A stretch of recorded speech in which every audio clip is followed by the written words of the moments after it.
김정은 위원장이 시진핑 주석을 만나 비핵화 협상에 인내심을 갖고 성과를 내기를 바란다며 협상 기조를 이어갈 뜻을 재확인했습니다. 시 주석도 북한을 적극 지원하겠다고 밝혀 북미 비핵화 협상의 돌파구가 마련될지 주목됩니다. 북한이 시진핑 중국 국가주석의 방북 소식을 하루 만에 보도했습니다. 북한은 어제 오후 시 주석과 회담을 진행했다고 전하고 솔직한 분위기 속에 회담이 진행됐고 논의한 사안들에 대해 두 정상이 공통된 인식을 이뤘다고 보도했습니다. 여야 사당은 잇따라 상임위 회의를 열며 국회 의사 일정을 전면 보이콧 중인 자유한국당을 압박했습니다. 한국당은 상임위에 모두 불참하며 북한 어선의 삼척항 진입 사건을 거듭 질타하고 정부를 향한 공세 수위를 높이고 있습니다. 한국인 유명 여행 칼럼니스트가 필리핀 안티폴로에서 총에 맞아 숨진 채 발견돼 경찰이 수사에 나섰습니다. 일반 여행객이 피살된 것은 이례적인 일로 경찰은 현지에 수사팀을 파견해 현지 경찰과 공조 수사를 벌이고 있습니다. 국회 앞 불법 폭력 집회를 주도한 혐의를 받는 민주노총 김명환 위원장에 대한 구속 전 피의자 신문이 시작됐습니다. 민주노총은 김 위원장에 대한 구속영장 청구는 현 정부의 노정관계 파탄 선언이라며 강력 항의했습니다. 이란이 영공을 침범한 미국의 무인 정찰기를 격추했다고 밝힌 데 대해 트럼프 대통령이 이란이 매우 큰 실수를 했다면서 어떻게 대응할지를 두고 보면 알 것이라고 경고했습니다. 두 나라의 충돌 우려가 커지면서 국제유가는 5% 넘게 폭등했습니다. 네, 시청자 여러분 안녕하십니까? 뉴스앤 이슈 시작합니다. 북한이 1박 2일로 예정된 평양 북중 정상회담 첫날 진행된 시진핑 중국 국가주석과 김정은 국무위원장 간 회담 소식을 하루 지난 오늘 보도했습니다. 조선중앙통신은 김정은 위원장이 어제 오후 시진핑 주석과 회담을 진행했다고 밝혔습니다. 통신은 회담이 동지적이며 진지하고 또 솔직한 분위기 속에서 진행됐고 논의된 문제들에서 공통된 인식을 이룩했다고 전했습니다. 그러면서 양측이 북중 관계를 깊이 있게 발전시키는 것이 두 나라의 공동의 이익에 부합되고 지역의 평화와 안정, 발전에 유리하다고 평가했다고 밝혔습니다. 또 북중 간 전략적 의사소통을 긴밀히 하고 상호 이해와 신뢰를 두터이 하며 고위급 교류의 전통을 유지하고 각 분야에서의 교류와 협조를 심화시키기 위해 합의했다고 전했습니다. 네, 자 문재인 대통령이 청와대 정책실장과 경제수석 등 경제라인을 전격 교체했는데요. 청와대로 가보겠습니다. 비서실 정무직 인사를 단행했습니다. 대통령 비서실 정책실장엔 김상조 현 공정거래위원회 위원장, 대통령 비서실 경제수석엔 이호승 기획재정부 제1차관입니다.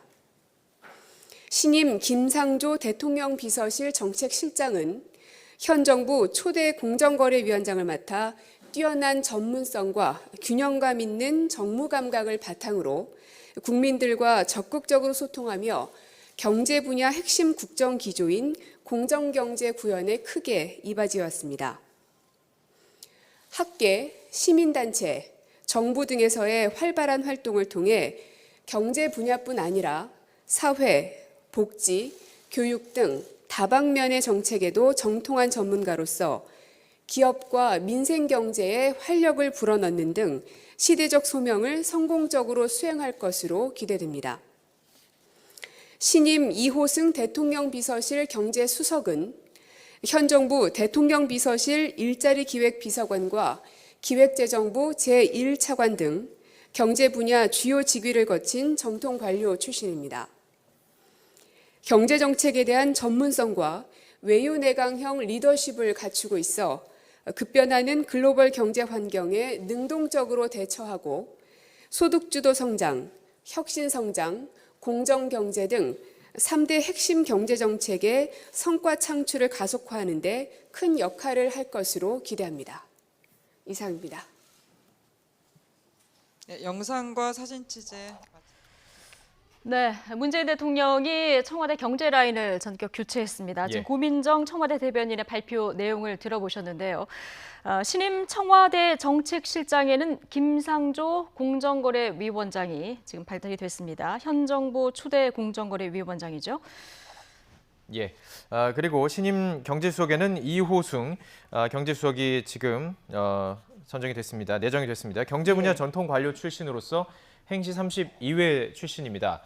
대통령 비서실 일자리 기획 비서관에서 이제 신임 청와대 경제수석으로 자리를 옮기게 됐습니다. 예, 자 조금 전 발표 내용 들어보셨는데요. 청와대 취재기자 연결해서 자세한 내용 좀 들어보겠습니다. 김도원 기자.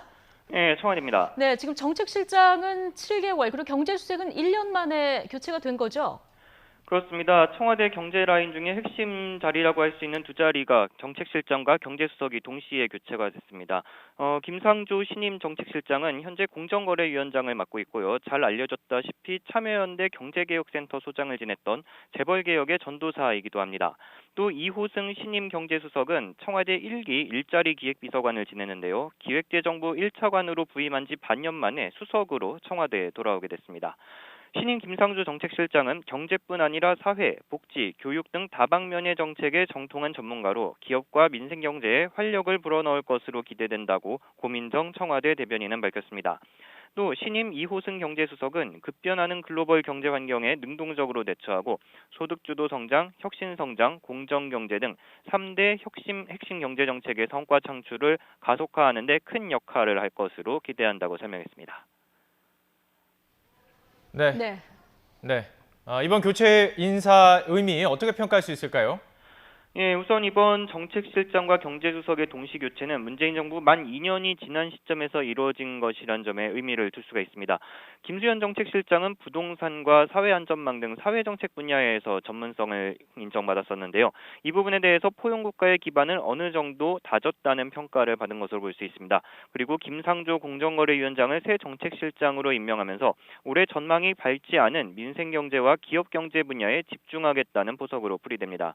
또 이호승 기획재정부 1차관을 새 경제수석에 임명한 건 경제정책 전반에 대한 전문성과 함께 김상조 실장과의 호흡도 고려한 것으로 해석됩니다. 이번 정책실장과 경제수석 교체를 시작으로 공정거래위원장 등에 대한 후속 인사와 함께 다음 달 청와대 비서진 개편, 개각 등 후속 인사가 잇따를 전망입니다. 지금까지 청와대에서 YTN 김도원입니다. 네, 청와대가 이번에 새롭게 정책실장의 김상조 공정거래위원장을 발표하면서 이를 접한 여야의 반응이 엇갈리고 있습니다. 또 자유한국당을 제외한 여야 4당은 잇따라 국회 상임위원회 회의를 열면서 국회 정상화에 시동을 걸고 있고 한국당은 북한 어선의 삼척항 진입 사건을 거듭 질타했습니다. 국회 취재기자 연결합니다. 최민기 기자. 네, 국회입니다. 예, 먼저 조금 전에 청와대 경제라인 교체 인선 발표가 있었는데요. 지금 여야 반응이 구체적으로 나왔습니까? 네, 아직 조금 전 나온 발표라서 아직 여야 모두 공식적인 논평은 내지는 않은 상황입니다. 이 여당인 더불어민주당은 아직 별다른 논평을 내진 않았지만 일각에서 제기된 경제 위기론을 돌파할 적임자로서 이 대체로 긍정적으로 받아들이는 분위기입니다. 특히 청와대 경제 라인 교체가 침체된 경제 활력을 되찾을 계기가 될 것이라고 기대하는 모습을 보이기도 했습니다. 반면 정부의 경제 실정을 거론하며 줄기차게 경제 청문회를 요구해왔던 자유한국당 등 야당은 사실상 회전문 인사로 보고 있습니다. 실패한 것이나 다름없는 경제정책 기조를 바꿀 의지가 전혀 없는 것이라는 비판의 목소리가 터져나오기도 했습니다. 네, 일단 여야 4당이 국회 정상화에 시동을 거는 모양새군요. 네, 그렇습니다. 한국당을 제외한 여야 4당의 요청으로 어제부터 6월 국회가 열린 가운데 잇따라 상임위원회 전체 회의도 개최되고 있습니다. 어제는 기획재정위원회에 이어서 오늘은 보건복지위원회와 국토교통위원회 전체 회의가 개최될 예정입니다. 그러나 한국당이 국회의사 일정을 전면 거부하고 있는 상태라서 실질적인 논의는 이루어지기 어려운 상태입니다. 그럼에도 상임위를 잇따라 여는 건 두 달째 원외투쟁 중인 한국당을 압박하기 위해서인데요. 민주당 이인영 원내대표는 오늘 민생입법 추진단을 발족한 뒤 첫 회의를 주재한 자리에서 민생입법 활동에 주력하겠다는 의지를 또다시 강조했습니다. 반면 한국당은 이번 목선 귀순 사건을 청와대의 조직적 은폐 기획 사건이라고 못 박으며 공세 수위를 높였습니다. 황교안 대표는 청와대 감독, 국방부 조연회, 국방문란 참고기라면서 대통령은 직접 국민 앞에 사과하고 정의용 실장과 정경두 장관 등 안보 라인의 즉각적인 경질도 요구했습니다. 나경원 원내대표는 청와대와 국방부 등 이에 개입된 모든 기관에 대한 전면적인 국정조사가 필요하다고도 강조를 했습니다. 지금까지 국회에서 YTN 최민기입니다. 지난 17일 국방부 기자실에서 진행된 국방부 비공개 브리핑 현장에 청와대 국가안보실 소속 행정관이 참석했다는 것으로 알려졌습니다. 정부 관계자는 청와대 A 행정관이 지난 17일에서 19일 사이 두어 번 정도 국방부를 찾았던 것으로 안다고 말했습니다. 현역 대령급 신분인 A 행정관이 공식 업무 차원에서 국방부에 올 수는 있지만 기자실 안에서 진행된 비공개 설명 자리에 신분을 밝히지 않고 섞여 앉아 질의응답 과정 등을 지켜본 건 이례적이라는 지적이 나옵니다. 네, 김정은 북한 국무위원장이 평양에서 열리는 북중 정상회담에서 미국과 협상 기조를 유지하겠다고 밝혀 교착 상태에 빠진 비핵화 협상이 돌파구를 찾을지 관심이 쏠리고 있습니다. 김 위원장은 단거리 미사일 발사 등 무력 시위도 자제하겠다는 뜻도 시사해서 기대를 낳고 있습니다. 이동우 기자의 보도입니다. 김정은 위원장은 북중 정상회담에서 미국과의 북핵 협상 과정에 인내심을 갖고 서로의 관심사를 해결해 한반도 문제에 성과가 있기를 바란다고 밝혔습니다. 비록 하노이 2차 북미 정상회담이 결렬됐지만 미국과 협상을 통해 핵 문제를 해결하겠다는 의지를 분명히 한 것입니다. 또 최근 단거리 미사일을 발사하는 등 긴장을 고조해 왔지만 이 같은 무력 시위도 자제하겠다는 의미로 풀이됩니다. 스티븐 비건 미 국무부 대북 특별대표가 트럼프 대통령의 방한에 앞서 다음 주 한국에 도착하는 것을 계기로 북미 간 실무 협상이 재개될 수 있다는 관측도 제기됩니다. 이번 북중 정상회담이 북미 협상의 마중물 역할을 하는 것은 거의 확실하다고 볼 수 있고 3차 북미 정상회담도 개최 가능성이 좀 더 높아지는 그런 계기가 될 수 있다고 봅니다. 최근 김 위원장이 트럼프 미국 대통령에게 친서를 보낸 것 역시 대화 기조를 계속 유지하겠다는 의지로 풀이됩니다. 하지만 북미 협상이 얼마나 빨리 재개될지는 불투명합니다. 김 위원장이 지난 4월 시정연설에서 미국의 태도 변화가 없는 한 티끌만한 양보나 타협이 없다고 천명한 상황이어서 신속한 협상 복귀가 어려울 것이라는 분석도 있습니다. 다만 김 위원장이 미국과의 대화 의지를 분명히 한 만큼 시진핑 주석은 다음 주 G20 정상회의에서 이뤄질 미중 정상회담에서 트럼프 대통령에게 이를 성과물로 내세울 것으로 보입니다. 시 주석은 특히 김 위원장과 논의한 비핵화, 대북 제재 완화 등과 관련한 내용을 트럼프 대통령에게 전달하면서 교착 상태에 빠진 북미 관계에 새로운 돌파구를 마련해 줄 수 있을 것으로 기대됩니다. YTN 이동우입니다. 김정은 위원장은 북중 정상회담에서 중국의 발전 경험을 배우고 싶다는 뜻을 밝혔고 시진핑 주석은 힘껏 돕겠다고 화답했습니다. 서로 다른 이유로 미국과 맞서고 있는 북한과 중국의 밀월 관계가 더 깊어지고 있다는 분석입니다. 김영수 기자가 보도합니다. 김정은 국무위원장은 정상회담에서 시진핑 주석에게 중국의 경제 발전과 민생 개선의 경험을 배우고 싶다는 뜻을 밝혔습니다. 그러자 시 주석은 힘이 닿는 한 돕겠다면서 우선 경제와 민생 분야의 간부 교육과 인적 교류를 대폭 강화하자고 제안했습니다. 유엔 제재로 대규모 지원은 어렵지만 최대한 돕겠다는 겁니다. 당장 쌀과 비료 등 인도적 지원과 북한 관광 확대 전망이 나오고 있습니다. 회담 자리에는 양국의 경제 분야 최고 책임자들이 총 출동했습니다. 북한에선 권력 서열 2위로 급부상한 최룡해 최고인민회의 상임위원장과 지난 4월 발탁된 김재룡 내각 총리가 배석했습니다.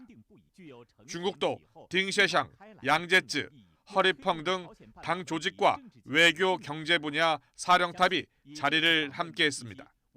시 주석 방북 이후 양국의 경제 협력이 속도를 낼 것이라는 관측도 나옵니다. 외교가에선 각각 핵과 무역 문제로 미국과 맞서고 있는 북한과 중국의 전략적 밀월 관계가 한층 깊어지고 있다고 분석했습니다. YTN 김영수입니다. 네, 국회 앞 불법 폭력 집회를 주도한 혐의를 받는 김명환 민주노총 위원장의 구속 여부가 이르면 오늘 결정됩니다. 김 위원장은 정부가 마녀 사냥에 나서는 것이라면서 강하게 비판했는데요. 자세한 내용 취재기자 연결해서 알아보겠습니다. 김다연 기자. 네, 사회부입니다. 네, 오늘 구속 여부가 가려질 텐데요. 김 위원장이 법원에 나와서 정부를 강하게 비판했다고요? 네, 그렇습니다. 서울 남부지방법원은 오전 10시 반부터 민주노총 김명환 위원장의 구속영장 실질심사를 진행하고 있습니다. 지난해에 이어 올해 3월과 4월 국회 앞 집회 과정에서 담장을 무너뜨리고 진입을 시도하는 등 폭력 시위를 주도한 혐의입니다. 김 위원장은 구속심사 1시간 정도 전 미리 법원에 도착해 입장을 밝혔습니다. 먼저 문재인 정부가 극우 세력의 마녀 사냥에 가세했다며 강하게 비판했습니다. 구속영장 청구는 정부의 민주노총 탄압 의지를 명백히 보여준다면서 투쟁이 얼마나 정당하고 당당했는지 온 힘을 다해 옹호하고 투쟁하겠다고 덧붙였습니다. 집회를 함께 모의한 혐의를 받는 민주노총 간부 가운데 3명은 구속 상태로 나머지 3명도 불구속 상태로 이미 재판에 넘겨졌습니다. 경찰은 김 위원장이 구속된 간부들과 불법 집회를 모의한 정황을 다수 발견했다고 설명했습니다. 증거가 명백한 데다 도주 우려가 있어서 구속 수사가 필요하다는 겁니다. 문재인 정부 들어 민주노총 위원장이 구속 갈림길에 선 건 이번이 처음입니다. 김 위원장의 구속 여부는 이르면 오늘 밤 결정될 것으로 보이는 가운데 영장이 발부될 경우 향후 민주노총과 정부의 갈등이 더욱 깊어질 것으로 보입니다. 지금까지 사회부에서 전해드렸습니다. 네, 한국인 유명 여행 칼럼니스트가 필리핀에서 총에 맞아 숨진 채 발견됐습니다. 경찰은 필리핀의 수사관을 급파해 현지 경찰과 공조 수사에 나섰습니다. 김대근 기자의 보도입니다. 필리핀 현지 시각으로 지난 16일 오전 여행 칼럼니스트 주용욱 씨가 숨진 채 발견됐습니다. 손이 묶인 채 총상을 입은 상태였습니다. 발견된 곳은 안티폴로시의 길가. 한국인 밀집 지역인 마카티시의 주씨 숙소에서 10여 킬로미터 떨어진 곳입니다. 발견 당시 현장에 신분증이 없어 필리핀 경찰은 호텔 열쇠로 숙박 내역을 확인한 뒤 신원을 파악했습니다. 여행업체를 운영하며 음식과 여행에 대한 칼럼을 써온 주 씨는 새로운 여행 상품 개발을 위해 지난 14일 혼자 출국했습니다. 여행사와 마지막으로 연락한 건 14일 오후로 시신이 발견된 16일까지 행적은 알려지지 않았습니다. 경찰청은 국제범죄 담당 형사와 감식반원, 프로파일러를 급파해 현지 경찰과 공조 수사에 나섰습니다. 경찰은 현지에 오래 거주한 경우가 아닌 단순 사업차 방문한 한국인이 피살되는 경우는 흔치 않다며 현지 동행인이 있었는지 등을 조사하고 있습니다. YTN 김대근입니다. 인천에 이어 어제부터 서울 영등포구 물레동에서 황토색 수돗물이 나온다는 민원이 잇따랐습니다. 현장 조사에 나선 서울시는 우선 문제가 발견된 지역에 식수 사용을 하지 말라고 알렸는데 아직 정확한 원인은 파악하지 못하고 있어 주민 불편이 계속되고 있습니다. 나혜인 기자의 보도입니다. 욕조에 받은 수돗물에 누런 빛이 돕니다. 이런 데 보시면 변기 수조 바닥에도 정체 모를 가루가 보입니다. 인천에 이어 서울 물레동 일대에서도 오염물질이 담긴 수돗물이 나왔습니다. 근데 어제부터 되게 심하게 이렇게 욕조에 받았을 때 심한 노란물이 나기 시작했어요. 그러니까 아직 저희 아기가 신생아 80일밖에 안 됐거든요. 근데 피부에 뭐가 좀 올라오더라고요. 그래서 현장 조사 결과 물레동 4에서 6가 5개 아파트 1,300여 가구 수돗물이 식수로 부적합한 것으로 확인됐습니다. 서울시 측은 우선 해당 지역의 수돗물 음용을 금지하고 식수를 긴급 지원했습니다. 주민들은 늦은 밤 이렇게 식수를 받아가는 불편을 감수할 수밖에 없었습니다. 하지만 아직 정확한 원인은 파악하지 못하고 있습니다. 노후된 상수도관 쪽에서 약간 진동 때문에 흔들림이 있어가지고 그런 게 생기지 않았냐 이런 식으로 추정하고 있는데 복구 작업은 지금 상태에서는 어떻게 어디 잘못돼가지고 관이 파열돼서 누수가 나고 이렇게 관이 흔들린 게 아니기 때문에 그 상태는 어떻게 진행되는지 모르겠어요. 근데 불편을 겪고 있는 주민들은 답답한 마음입니다. 근데 제가 그게 정확하게 모르는 상황에서 말씀하시는 건 알겠는데요. 지금 그게 만약에 내일 안 돼 버리면 어떡하냐고요. 서울시는 해당 지역의 상수도관 청소를 마쳤지만 아파트 수조에 남은 물에는 오염물질이 남아있을 수 있다고 설명했습니다. 아직 황토색 오염물질 발생 원인조차 파악하지 못하고 있어 한동안 주민 불편은 계속될 것으로 보입니다. YTN 나혜인입니다. 서울시는 영등포구 물레동 일부 아파트 단지에서 수돗물에 황토색 오염물질이 섞인 원인에 대해서 노후된 배수관에서 침전물이 유입된 것으로 추정된다고 밝혔습니다. 서울시는 현장 조사 결과 6건의 민원 중 3곳에서 기준보다 높은 탁수가 나왔다며 앞으로 면밀한 검토를 통해 원인을 명확히 밝혀나갈 계획이라고 전했습니다. 서울시는 상수도 사업본부장 지휘하에 급수 지원과 수질 검사 인력 등으로 구성된 현장 대응팀을 운영하고 있습니다. 이란이 미국의 무인 항공기 글로벌 호크를 격추했다고 공개하면서 중동에 전운이 감돌고 있습니다. 트럼프 대통령은 이란이 매우 큰 실수를 했다면서 향후 대응에 대해서는 말을 아끼고 있습니다. 조수연 기자가 보도합니다. 이란 혁명수비대가 자국 영공에서 미국의 무인 정찰기를 격추했다고 발표했습니다. 현지 시각 20일 새벽, 호르무즈 간주 영공을 침입해 간첩 활동을 하던 글로벌 호크를 대공 방어 시스템으로 파괴했다는 겁니다. 혁명수비대는 이 정찰기가 식별 장치를 모두 끄고 비밀리에 비행했다며 국제적 항공법 위반이라고 주장했습니다. سرنگون کردن هواپیمای جاسوسی آمریکا حامل یک پیام آشکار 이란 외무부는 도발적 불법 행위라고 규정하며 대가를 치를 것이라고 경고했습니다. 미국의 국경 침범을 입증하기 위해 사안을 유엔에 회부하겠다는 방침입니다. 하지만 미군은 추락 지점이 호르무즈 해협의 국제 공역이었다고 반박했습니다. 트럼프 대통령도 해당 무인기가 공해를 정찰 중이었다며 이란이 큰 실수를 했다고 밝혔습니다. 그러면서도 의도적 행위라고 보기는 어렵다고 언급했습니다. Let's just see what happens. Let's see what happens. It's all. I find it hard to believe it was intentional. If you want to know the truth, I think that it could have been somebody who was loose and stupid that did it. 백악관 참모들은 트럼프 대통령 주재로 소집된 긴급 회의에서 대응 방안을 논의했습니다. 유조선 피격에 이은 무인기 격추로 미국과 이란 간 충돌 우려가 커지면서 국제 유가는 급등했습니다. YTN 조수연입니다. 육해공 경계 다 뚫고 130km를 내려온 북한 목선.